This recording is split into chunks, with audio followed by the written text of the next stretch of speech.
In today's agricultural world, 1 in 5 children are left to die of starvation and hunger. There's nothing more that you can say.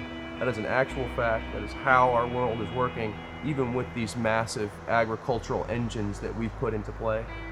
60 years ago, our agricultural landscape here domestically was a conglomeration of small-scale farmers providing for our food supply domestically and internationally.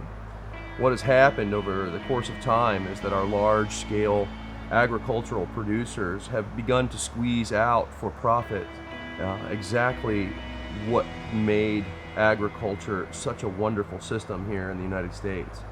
We've moved out the small farmer and decreased the actual number of people farming in our world. And by doing so, we've also distanced ourselves greatly from agriculture completely. The average school-age child doesn't know where his food comes from. In fact, the average executive doesn't know where his food comes from. Using what water resources we have versus what land resources we have. Using where our population centers are to decrease transportation of these products. Farmers are the only people on the planet who buy everything at retail, pay transportation in both directions, and sell everything at wholesale.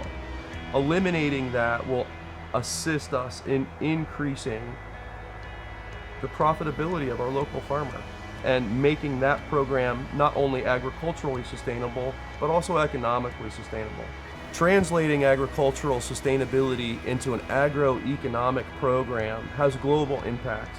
If we're able to take what we do here at HATponics and sustainable agriculture on a local level and translate that through global humanitarian missions, feeding 20 million people by 2020 as just a pilot program, what we're able to accomplish will be transcending agriculture so that it goes back to the people that are eating the food and not to the large corporations that are trying to mass produce food because the demand is so high.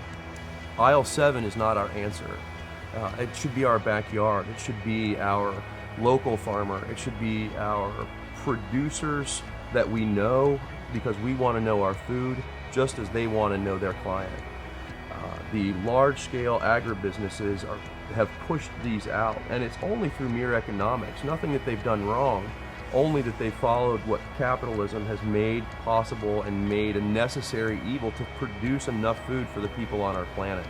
At HATponics, we're changing that. Our idea to feed 20 million people by 2020 starts at the bottom of the food pyramid, those working and living on less than $2 a day.